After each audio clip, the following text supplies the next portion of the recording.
Welcome to Cape Girardeau. Just like people, every community has a personality that makes it different from all others. These personalities are a composite of the community's location, her people, and the events that helped shape her past. For those of us who call Cape our home, this is a wonderful place to live, raise our families, work, or spend a quiet life in retirement.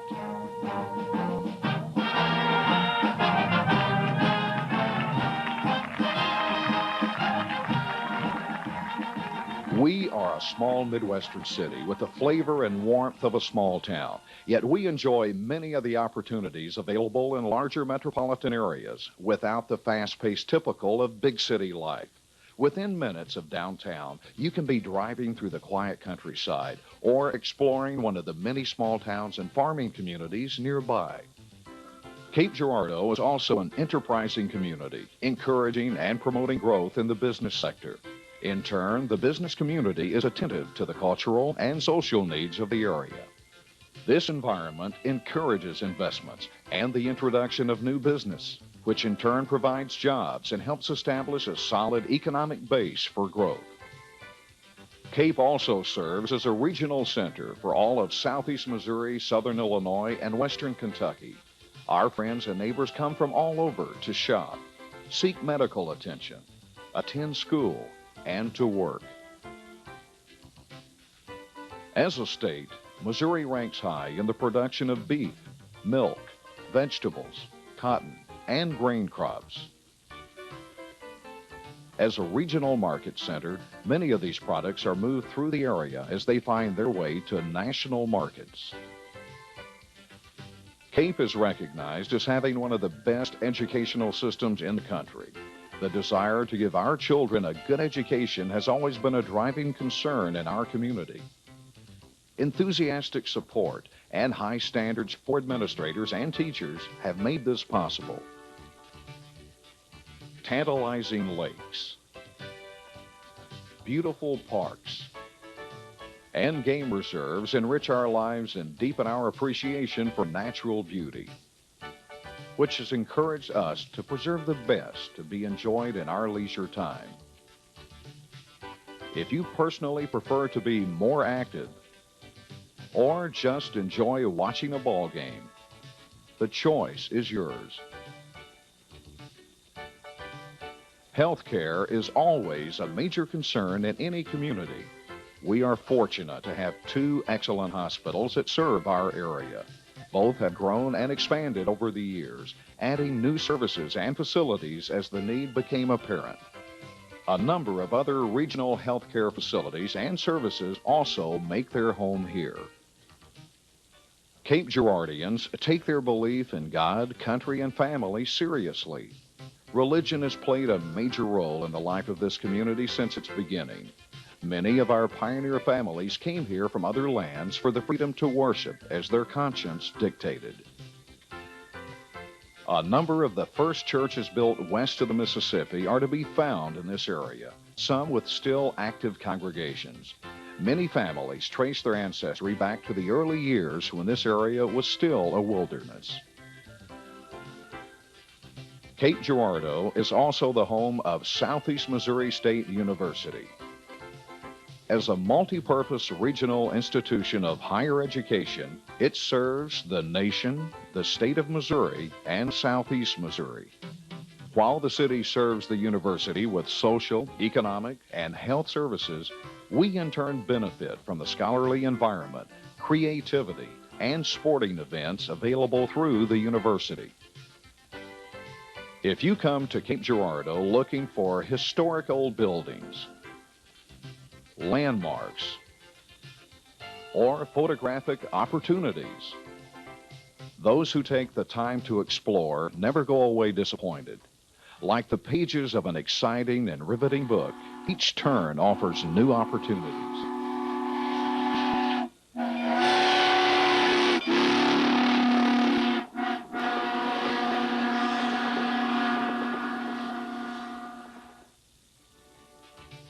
As you walk the historic downtown streets or watch the majestic old river roll along, you sense that much has occurred here. There is the anticipation of something exciting to be heard and experienced, a feeling of history, a story that cries out to be told.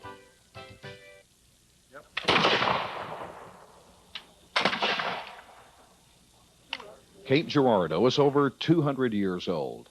Join us now as we travel back in time and take a nostalgic look at how a frontier trading post was carved out of the wilderness, then grew through the years to become what we are today.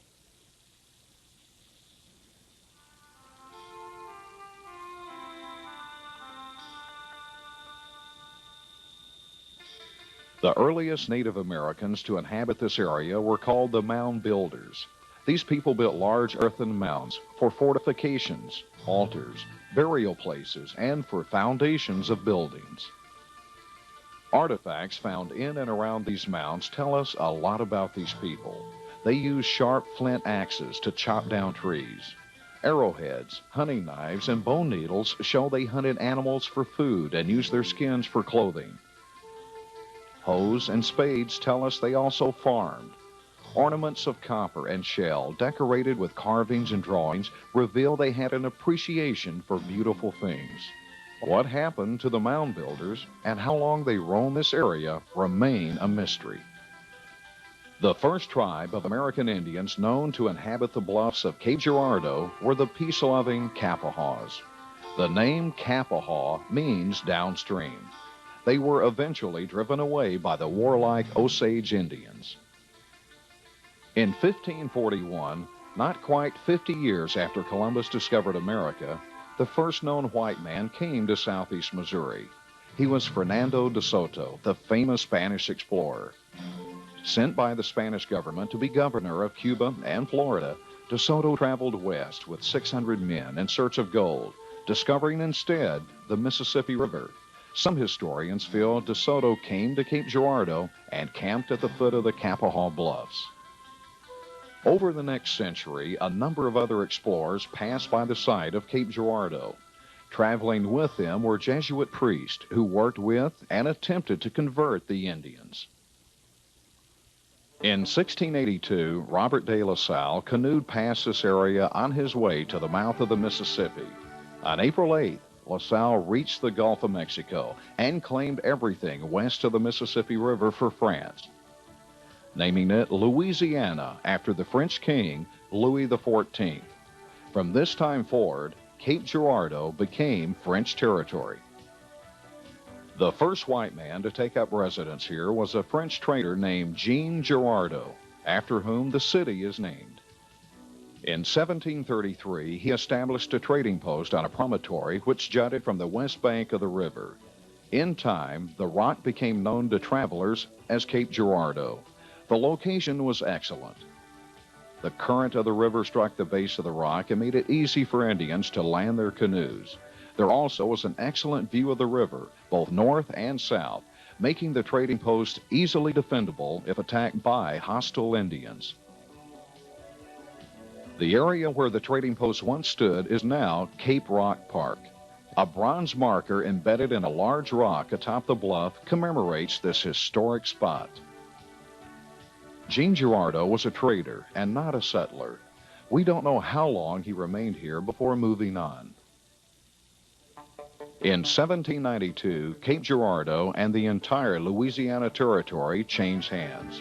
At the close of the European 7 Years' War, the Treaty of Fontainebleau gave Spain control of France's territory west of the Mississippi. The first white settler to permanently settle here was another French-Canadian named Louis Lorimer. Under encouragement from the Spanish government, Lorimer and his family moved to Cape Girardeau with about 5,000 Indian braves and established a frontier post. Their job was to protect this territory from the Americans on the east and the Osage Indians. In exchange for their services, Lorimer was given over 30,000 acres of land. In the area where St. Vincent's Church now stands, Lorimer erected a large building known as the Red House. This served as his home, a trading post, seat of justice, military headquarters, and social center. As the regional seat of government, its fame spread. Travelers up and down the Mississippi made a point to stop. Lewis and Clark stopped here on their way to St. Louis and points west. Davy Crockett may have stopped here seeking recruits for frontier service. Lorimer received his formal commission from the Spanish Governor General to establish his post and to trade in the area on January 4th, 1893. This is considered to be the historical date Cape Girardeau was founded. On March 10, 1804, Cape Girardeau and the entire Louisiana Territory became part of the United States during the three-flag ceremony in St. Louis. The flags of three nations flew over St. Louis that day, representing the transfer of this area from Spain back to France and then to the United States. Lorimer and his wife, Charlotte Bougainville, had 4 sons and 3 daughters. Charlotte was part Indian, and some believe she was an Indian princess. She died in 1803 and occupies the oldest marked grave in Old Lorimer Cemetery. Don Lewis Lorimer died at 64 years of age on June 26, 1812, and was buried next to his wife. In 1917, the Cemetery Association dedicated a concrete pagoda over the graves of Lewis and Charlotte Lorimer.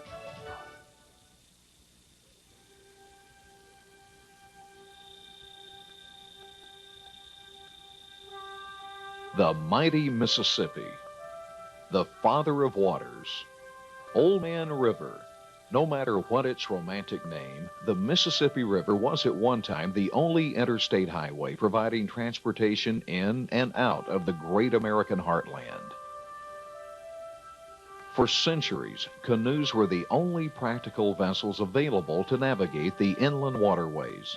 However, as more and more settlers moved into the area, they brought keel boats and built wooden rafts that could carry more people and larger payloads. Rafts were made of logs lashed together, and of course they could only be used to float downstream. Once they reached their destination, the raft was torn apart and the lumber sold. If the passengers wanted to return upstream, they had to walk. Overland transportation was on trails through the woods and swampy areas. The most famous of these trails was called by the Spanish El Camino Real, or the King's Highway. This road followed the river from New Madrid to St. Louis and ran by Lorimer's home near downtown Cape. A marker near Old St. Vincent's Church commemorates its location. Immigrants who crossed the river to live in the Cape Girardeau district were granted homesteads. The only cost was $41 for office and surveyor's fees. After 10 years, the land became a permanent possession of the homesteader. Early in 1806, Bartholomew Cousin surveyed Cape Girardeau and divided it into lots. 2 years later, Cape was incorporated as a town. However, legal hassles soon began to emerge over the validity of land grants issued by Lorimer while he governed the area under Spanish authority. Because of this legal problem, most new settlers to the area preferred to live in Jackson, where there was no question. Even the county seat was moved there. Cape did not begin to experience any real growth until this issue was settled in 1826, when American courts finally validated the Spanish land grants. By this time, a new era of transportation had been introduced to the American scene.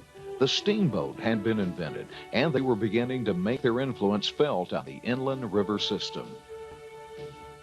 Showboats also began appearing on the Mississippi River and brought with them a wide array of entertainment to the frontier.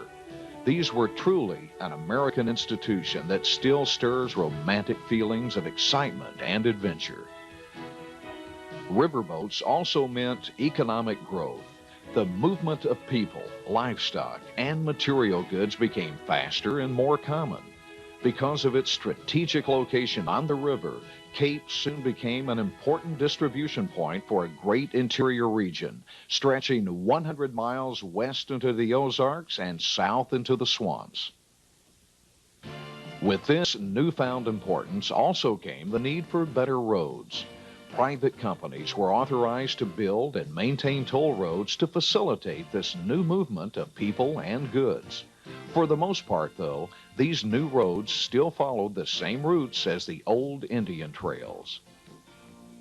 Cape had two toll roads, the Rock Levee Road, which ran south to Commerce, and a toll road connecting Cape to Jackson. Long wagon trains to and from inland areas began to be normal scenes in Cape. They brought cotton, wheat, and livestock to be loaded on riverboats. In turn, these settlers bought flour and other finished goods from Cape merchants before heading home. Although still a small river port, Cape was already proving itself as an enterprising community. Warehouses began popping up along the riverfront. Barrel makers, dry goods, livery stables, fur traders, almost any business of the day could be found here. In 1838, the St. Charles Hotel was built on the southwest corner of Main and Themis. Over the years, many famous people were guests there, including Mark Twain, Ulysses S. Grant, and Charles Dickens. During the winter of 1838, Cape Girardeau also played a part in the infamous Cherokee Indian March called the Trail of Tears. Forced from their homeland in Georgia and relocated in a new home in Oklahoma, they crossed the Mississippi River here. Some of the Indians used the ferry at Cape, but most complained of its high rates and chose instead to cross at Moccasin Springs, 10 miles north of town. That location today is the site of the Trail of Tears State Park. Although there are no official records, legend says a Cherokee princess named Otaki died here following the crossing. A monument in the park commemorates this event. In 1832, Missouri had become our nation's 24th state. An election was held in Cape Girardeau on the first Monday in April 1844 to elect its first mayor, Edgar Mason. His salary was not to exceed $200 a year, and the city's 7 councilmen were not paid at all. In 1848, officials in Washington, D.C. sent out a call for each state to contribute a stone for the building of the Washington Monument. Missouri stone came from Cape Girardeau. The Cape Lime and Marble Company furnished it from a quarry on North Henderson Street. This quarry also furnished the stone for the academic hall at the university. The quarry was eventually filled in and is today the site of Houck Football Stadium.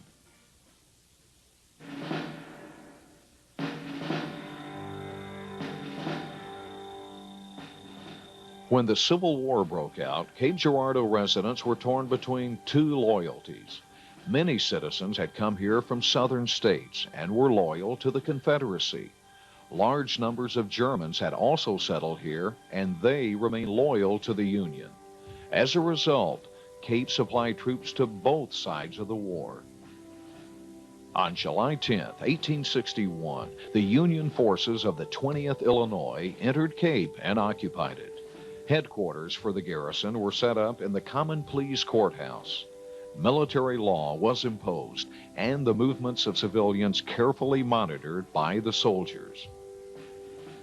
The Union forces had two goals.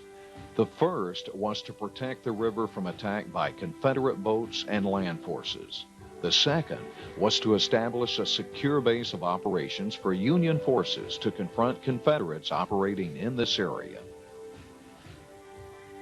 On August 28, 1861, General Ulysses S. Grant was named commander of this military district. When Grant arrived, a parade was staged, and that night a ball was held in his honor.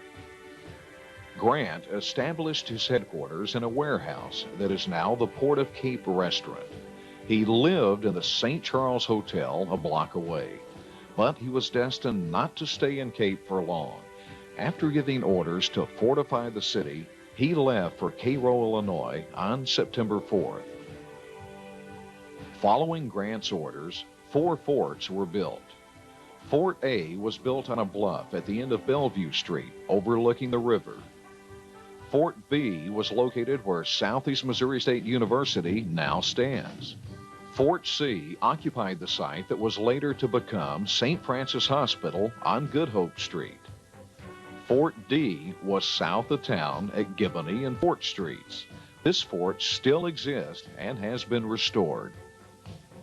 The long-anticipated Confederate attack against the city finally occurred in April 1863. Confederate General John Marmaduke invaded Missouri from the south with 5,000 men. One column of soldiers came through Bloomfield and approached Cape from the southwest. The other column came from Fredericktown by way of Jackson. The Union troops left their positions in town and met the enemy on a large field near the area where Central High School now stands. The expected attack started with cannons firing at 9:30 on the morning of April 27th. Fire!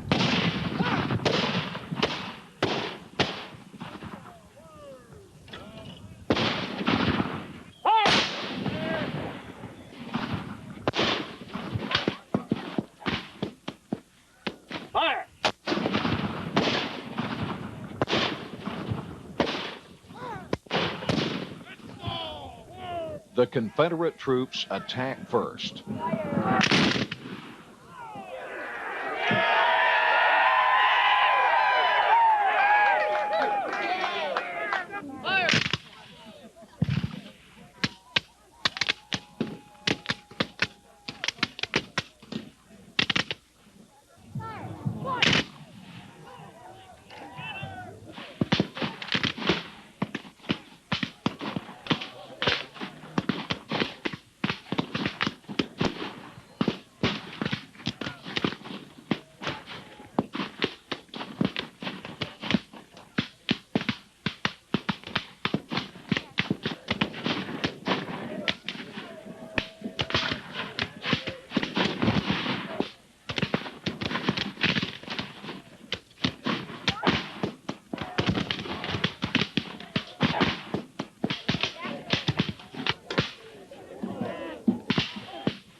After several unsuccessful attempts to break the Union lines, the rebel forces retreated to Jackson. The engagement lasted only 3 to 4 hours. Although both sides claimed victory, it was the Union forces who retained control of Cape Girardeau, and for the rest of the Civil War, little more of consequence occurred here.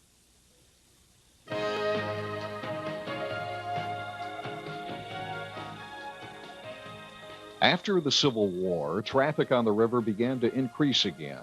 From this point on, steam-powered paddle wheelers entered their golden age. Because Cape was one of the major ports between Memphis and St. Louis, almost every steamship line on the upper Mississippi River made stops here. It was normal to see a number of riverboats docked here at any one time. Many of these boats were named after other cities on the river. These floating palaces could carry up to 250 passengers. They were elegant structures, sporting fine furniture, offering staterooms and wall-to-wall carpeting. Passengers were entertained with live music and served meals fit for a king. At different times, 3 steamboats carried the name of Cape Girardeau. The third Cape Girardeau was later renamed and featured in several movies made by Hollywood revolving around life on the river. Around 1880, one of Cape's leading citizens, attorney Lewis Houck, became interested in bringing rail service to Cape. With little money and a few pledges if he could get the job done, Houck formed the Cape Girardeau Railway Company. By mortgaging some of his wife's property, he was able to hire 50 men, buy an old wood-burning locomotive named the Don Lewis Lorimer, a tender, and a caboose. Faced with overwhelming odds to meet their deadline, Houck and his crew started to work. Day and night, they worked in the freezing rain and snow to accomplish their goal. Mrs. Houck and the other women made sandwiches and hot coffee to keep the crews going. At 2 a.m. on January 1st, 1881, the train, loaded with the crews, pulled into town. With a final heroic push, the impossible had been done, and we had our first train service. Lewis Houck is also noted for his many civic projects and a 3-volume history of Southeast Missouri. In 1892, Cape became the first city in the state south of St. Louis to have streetcars. These were mule-drawn cars that ran around town on a set of tracks. The charge was 5 cents, and riders could ride all they wanted for 1 fare. In December 1905, these cars were replaced by electric streetcars. But within 30 years, few people were riding them any longer, and this business, too, was phased out when it was no longer profitable to operate. In his book, Memories of Cape Girardeau and Old Man River, the late Lee Albert recalls that the first automobile appeared in town in 1902. It was a steam-propelled car owned by Dr. A.D. Blomeyer. The first gasoline-powered car was owned by George McBride. Around the turn of the century, walking down Cape streets must have been quite an experience. The first cars, electric streetcars, and horse and buggies all shared the streets. Or you could catch a train at the Riverview Hotel and watch the steamboats unload their cargoes from southern ports. Prior to 1928, the nearest bridges were in St. Louis and Memphis. East-west traffic at Cape was accomplished by crossing the river on a ferry. Steam-powered ferries shuttled people, animals, and cars back and forth for over 80 years. Interest had begun to grow in building a new traffic bridge. A group of enterprising citizens were able to raise $400,000 locally, and construction was started in 1927. The bridge ultimately cost $1.6 million and took 1.5 years to build. It was dedicated with ceremonies on September 3rd and opened for traffic September 12, 1928. In the 1930s, a city engineer named Dennis Civilly spearheaded a project to develop a 10-mile garden along Highway 61 from Cape to Jackson. Over 25,000 roses were planted along with flowering plants and trees. This beautiful 10-mile garden brought national acclaim to Cape. In a 1961 Reader's Digest article, Cape Girardeau was called the City of Roses, a name we still proudly carry today. When World War II started, the U.S. Army built Harris Field at the current site of Cape Girardeau Municipal Airport. They stored planes here and trained flyers for combat duty. After the war, the airfield was declared war surplus. The Cape Girardeau Airport Board purchased the airport and, with the help of state and federal funds, turned it into a municipal airport. Today, Cape's airport is a modern regional facility serving southeast Missouri, southern Illinois, and western Kentucky. In the 1960s, Interstate 55 was opened between Scott City on the south and Fruitland to the north. Over the next decade, the interstate was extended into Arkansas and to St. Louis. The 1990s brought yet another important transportation system unique to our area because of the river when the SEMO Regional Port Authority was opened. This is one of Mid-America's fastest developing slackwater ports. It provides water transportation to over 2/3 of the United States and links world markets via connecting seaports. The future of transportation is scheduled to have still more dramatic improvements as we face the next century. A new 4-lane bridge at Cape is being planned to replace the old narrow one that has faithfully served us all these years. Its modern, futuristic design will again change the look of our skyline. Southeast Missouri will also be a connecting link in the new east-west highway, Route 66, being planned for construction in this decade. This exciting coast-to-coast infrastructure will have a major economic impact on our area.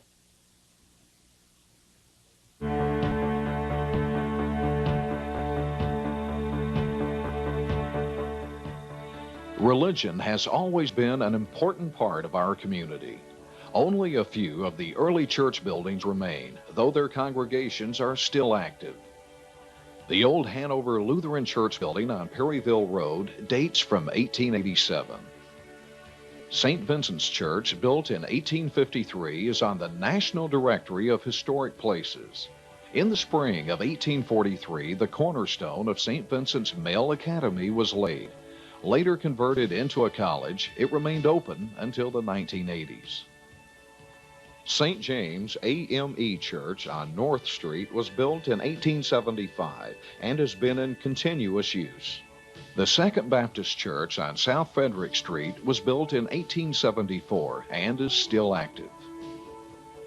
Today, virtually every religious faith is represented in Cape Girardeau. In March and April of 1929, the traveling evangelist Billy Sunday held a revival in a temporary tabernacle built at Bellevue and Middle Streets. It is estimated 250,000 people attended services while he was here. The tabernacle was eventually torn down and the lumber used to build the original Houck Field House. That building burned in 1948 and was replaced the following year by the present Houck Physical Education Building. During the Civil War, several homes in Cape Girardeau were used as makeshift hospitals to serve both the military and civilian populace.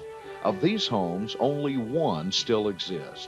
This old home on Washington Street dates back to 1846. The first St. Francis Hospital building was constructed in 1879. It stood on what is now the parking lot across from St. Mary's Church. In 1914, the hospital moved into a new building on the corner of Ellis and Good Hope. This is the site of the old Civil War Fort C. In the 1970s, St. Francis Hospital moved again into new, modern facilities near the interstate. In 1923, there was a movement to establish a second hospital. Southeast Missouri Hospital was built and dedicated in 1929. This hospital has also continued to enlarge its facilities and has expansion plans that will carry it well into the next century. Another regional health center is Doctors Park, built in the 1980s. This impressive facility has conveniently located numerous health practitioners into one centralized area. Prior to the Civil War, most children who went to school attended private schools, although a few public schools did exist. This picture is believed to be of a church building used as a public school near the corner of Lorimer and Broadway Streets.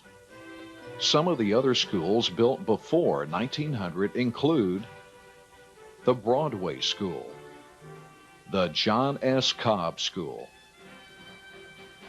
the original Jefferson School. This picture is the first Lorimer School located on Independence. It was torn down and a new Lorimer School built in its place in 1937. This building serves us today as our City Hall. Washington School was built in 1914 and named after our nation's first president. This is Cape's longest-running elementary school. 1914 was also the year Cape Central High School was built. It later became the junior high school and is today the Lewis J. Schultz Middle School. May Green School opened its doors in 1920 and is named after a much-loved and respected Cape teacher. Franklin Elementary School, named after Benjamin Franklin, was constructed in 1926 and is still in use today. Notre Dame Catholic High was built in 1954, and 1 year later, Cape Central High moved to new facilities built near the old Civil War battleground. A new junior high school and several elementary schools have been added in recent years to meet our growing population and serve the need to educate our children. The growth of public schools after the Civil War created an urgent demand for teachers. In 1873, the Missouri State Legislature created a third normal school for the southeast portion of the state. These schools were established specifically for the purpose of training school teachers. Cape Girardeau was chosen for its location. Constructed on the site of the old Civil War Fort B, the original building was a classic. Mark Twain wrote about it in his Life on the Mississippi when he called Cape Girardeau the Athens of Missouri. A tragic fire destroyed the building in 1902. The current academic hall was built on the same site and is today one of our city's major landmarks. Missouri is called the Show Me State because the fifth president of the school, Willard Duncan Vandiver, coined the phrase, "I'm from Missouri. You've got to show me."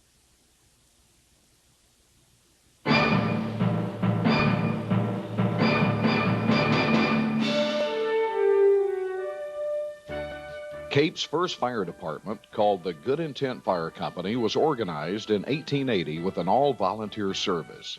When an alarm sounded, men would pull the fire wagon to the scene of the fire and use the hand pump and bucket brigade system. In 1908, a state-of-the-art fire wagon was purchased, along with a pair of dapple gray horses named Alex and Joe.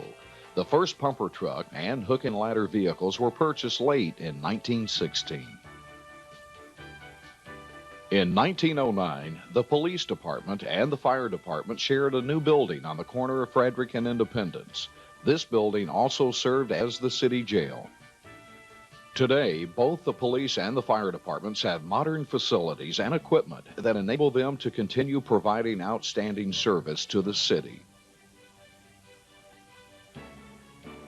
The first long-distance telephone line in Missouri was established between Cape and Jackson in December 1877. Continuous citywide service was formed in 1896 by the Cape Girardeau Telephone Company. The switchboard was installed in the Sturtevant Bank building. A plaque on that building today commemorates this historic achievement. In the early 1900s, electricity, water, gas, and telephone services were available from central sources in the city. Many city streets had been paved, and electric lights were making their appearance on city streets.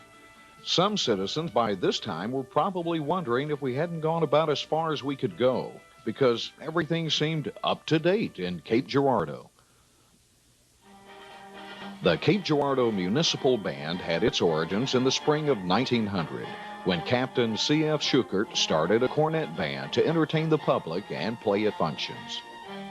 The band has continued to grow in size and stature, attracting some of the finest musicians in the area. During the summer, the band gives a weekly concert in Capaha Park that is free to the public. In the fall of 1904, two printers from St. Louis named George and Fred Nader bought the old Daily Republican newspaper. In 1918, they renamed their paper the Southeast Missourian, and in 1925 moved into their present offices at Broadway and Lorimer. Today, the Southeast Missourian is a daily newspaper under ownership by another local family. Cape Girardeau residents can also be proud of the fact that we are the home of Missouri's state flag. In 1908, the Daughters of the American Revolution formed a committee headed by Mrs. Marie Elizabeth Oliver to design a state flag. Mrs. Oliver designed and sewed the flag from her home on North Ellis Street. It took the state legislature 3 years to finally approve her design, and on March 22, 1913, Governor Elliott Major signed the law, making it official. In the 1800s, a common feature in towns along the river was the Opera House. Cape also had its Opera House, which was home to traveling troupes who performed opera, melodramas, minstrel shows, and other musical performances. It was also used for athletic events, community socials, and other gatherings. Today, the Opera House is home to one of Cape's finest restaurants, the New Orleans. The Southeast Missouri District Fair has always been one of our major attractions in the fall of the year. Started in 1855, the fair was held in several locations. In 1900, a 40-acre tract, long believed to be an old Capaha Indian campground, was purchased. In a cooperative effort with the city, Capaha Park was created. As this picture shows, the lagoon sat in the center of a racetrack, which has long since disappeared. Today, the district fair is held in the Arena Park. Participants from all over come here to participate in its activities and to enjoy the fun and exciting environment it creates. In 1932, the city's present waterworks plant began operation. Located on East Cape Rock Drive, water is pumped from the Mississippi and purified before being distributed throughout the city. On the other side of town, Cape has a separate facility that cleans the sewage and treats wastewater before it's pumped back into the river. From the days of Don Lewis Lorimer, flooding has been a major problem in the downtown area. Every few years, the river that has contributed to the growth of Cape showed she could also cause havoc. Downtown merchants had many times been wiped out by the rising floodwaters. In the late 1950s, a permanent solution was sought that would forever end that menace. The Army Corps of Engineers began constructing a concrete flood wall, an earthen levee to hold back the waters. Now, when the waters reach flood stage, massive steel doors are pulled shut and the waters are controlled.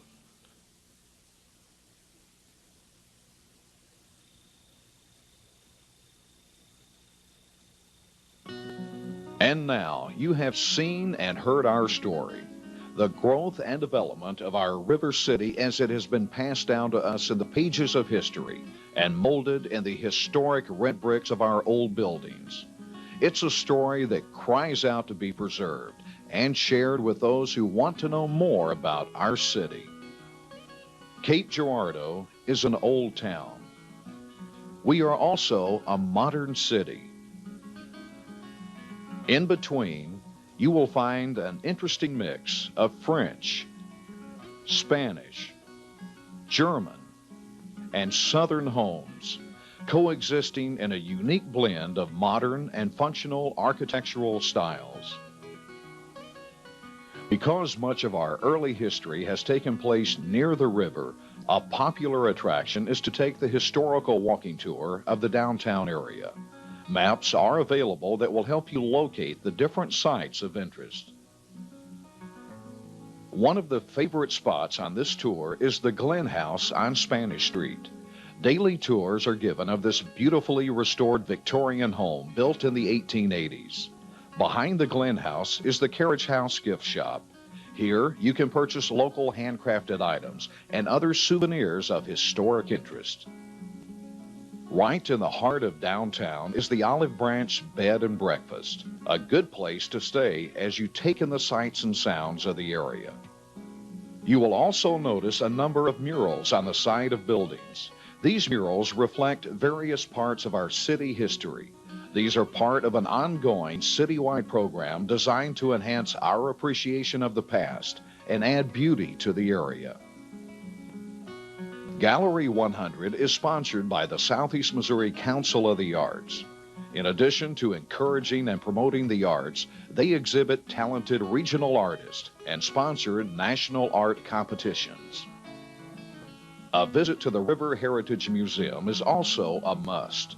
The building that formerly served us as City Hall, Police, and Fire Station is now a museum featuring river memorabilia and historical papers. The Southeast Missouri University Museum is another excellent place to learn of regional history through their changing exhibits. They have an outstanding collection of Mississippian culture artifacts that were collected from around Southeast Missouri. They also feature exhibitions by local and nationally known artists. The American Heritage Museum is another interesting and educational place for the entire family to visit. This is a unique collection of thousands of historic Americana items, such as antique cars, buggies, old tractors, household items, and farming equipment. If ice skating appeals to you, then why wait for winter? Cape offers year-round ice skating at the Plaza Galleria, the only indoor ice rink in this area. Cape Girardeau and Southeast Missouri State University have joined in a cooperative effort to develop a unique multipurpose facility called the Show Me Center. This has become the region's most popular place to hold conventions, meetings, cultural events, and major sporting activities. The Show Me Center offers a full calendar of events throughout the year, bringing the best of entertainment and activities to the heartland. Each June, our downtown streets come alive with the sights and sounds of Riverfest. This two-day celebration of our river heritage brings craftsmen, artists, happy music, and another opportunity for us to get together in common friendship. Riverfest and Cape Girardeau, another reason why we are a city for all seasons. Tucked away in a corner of Capaha Park is Cape's well-known rose garden, home to dozens of varieties of all-American roses. This is one of 3 test sites in Missouri where roses are studied to learn their compatibility to soil and climatic conditions. Also in Capaha Park, on the corner of Broadway and West End Boulevard, is a memorial replica of the Statue of Liberty. Behind her are 4 brick columns adorned with large golden eagles. Bronze plaques are engraved with the names of city residents who gave their lives in the service of our country. On certain national holidays, an impressive and beautiful display of American flags are flown at County Park North. This is the Cape Girardeau County War Memorial. Each flag carries the name of a deceased veteran who lived in the county. Donated by their families, these flags honor the memory of their loved ones and provide us all with a patriotic reminder of their service to the nation. Just north of Cape is another unique tourist attraction called Cape Town Safari. Here you can drive through 150 acres of beautiful woods and fields among wild and exotic types of animals. A petting zoo is available and you can feed the animals if you like. Experience a worldwide safari right here in southeast Missouri. Nestled nearby in the beautiful rolling hills is a large wooded area known as the Black Forest. This is a place where you can step back to a simpler and quieter time by visiting a reconstructed German village. Old-time craftsmen demonstrate their specialties of sawmilling, basket weaving, fiddle music, and many other skills performed the old-fashioned way. Not far away is the Trail of Tears State Park. This beautiful park is built along the river at the location where the Cherokee Indians camped on their way to Oklahoma. The Visitor Center has a permanent exhibit that tells their impelling story. The area is full of wildlife and offers camping, swimming, and scenic views of the river. The diversity of Missouri is enhanced and deeply enriched by the contributions made to this area by our friends and neighbors across the river. For starters, southern Illinois is the ancient wintering grounds for large flocks of Canadian geese that migrate here each November. Thousands of visitors come to watch these large, majestic birds as they feed and rest before heading back to their nesting grounds in the spring. Goose hunting here is some of the best anywhere and is a major source of revenue for the area. For those who want to sharpen their shooting skills, a visit to the Trail of Tears Sports Resort is an excellent choice. Enjoy the challenge of a world-class sporting clays range, 3D archery, and rifle ranges. Much of this area is comprised of the Shawnee National Forest, one of our area's great national resources. A drive through the beautiful hardwoods and pines is a restful and picturesque way to spend any afternoon. A little further south is Cairo, Illinois, a famous town that has a rich Civil War and riverboat history. Here you can stand on the very tip of Illinois and see one of North America's great natural wonders, the convergence of the Ohio and Mississippi rivers. At nearby Mounds, Illinois, you can visit one of our national cemeteries. This is the final resting place for many Civil War soldiers who died in the military hospital that was once located here. Just a short drive across the Ohio River is the Murray State Archaeological Site at Whitcliffe, Kentucky. This is an excellent opportunity to examine firsthand a village and burial mound that was once home to some of our earliest ancestors, the mound builders. Jackson, Missouri is the county seat of Cape Girardeau County and is where most of our county offices are located. History buffs will want to visit the old county courthouse in the town square. The nearby Oliver House is a beautifully restored home complete with antique period furniture. Jackson is also home to this area's only operating steam train, the St. Louis and Iron Mountain Railroad. During summer and early fall, passengers can ride through the scenic backcountry of southeast Missouri. But you had better be on guard. Some of these trips have been sought by train-robbing gangs who still lurk around these parts. If you want to sleep in an old Victorian home and be treated like a king, then spend some time at Trish's Bed and Breakfast, where hospitality is a way of life. On hot summer days, cooling off on the water slide is fun for the kids and a great way to spend time with your family. Rocky Holler USA is another family attraction located 5 miles north of Cape on Interstate 55. They offer fishing, horseback riding, wagon rides, and a gift shop. You will also enjoy a visit to Old McKendree Methodist Church, the first Methodist church built west of the Mississippi. This historic old structure has been restored and is always open. Just a short drive from Jackson is the historic Bollinger Mill and Covered Bridge on Whitewater River. This is one of the 4 remaining covered bridges left in Missouri. Tours of the mill are given daily. The Missouri Division of Tourism has divided the state into 10 vacation regions. Cape Girardeau and Jackson are part of the River Heritage Region. This region is one of the most historically rich areas of Missouri, and some of its major tourist attractions are only a short drive from Cape on Interstate 55. At the northern end of the region, you will find the historic village of St. Genevieve. Founded in 1735, this is the first permanent settlement in Missouri. Many examples of French colonial vertical log homes built by the early settlers still may be seen here. Many of its historical buildings are clearly marked with the date they were built. St. Genevieve also gives you an opportunity to enjoy a unique European atmosphere because of its old German architecture incorporated into the colonial town. A visit to the Great River Road Interpretive Center is the place to start your tour of St. Genevieve. Coming south, you will want to visit the German settlements of Altenburg and Frona. Nowhere has the German heritage of the Saxon Lutherans been better preserved than here. A number of old log homes and schools have been preserved in this area.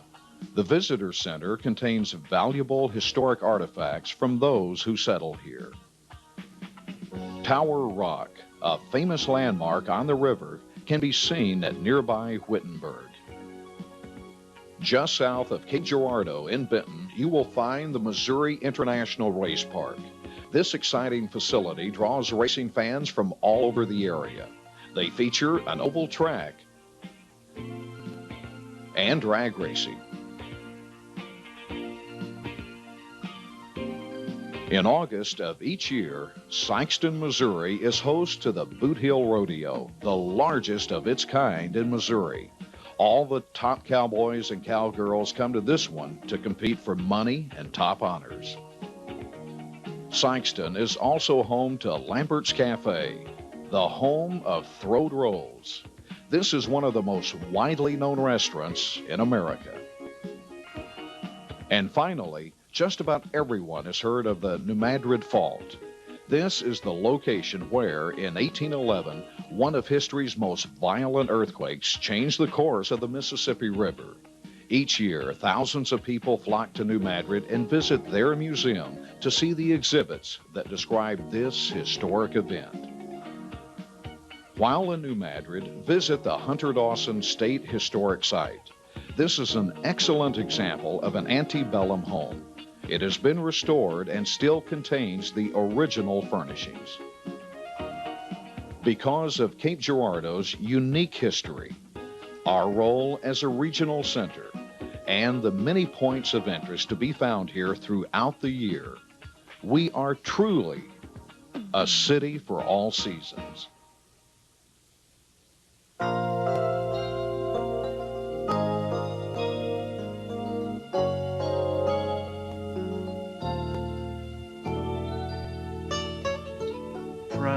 something special, a spirit from within. It's the people that we work with, the friendships that we win.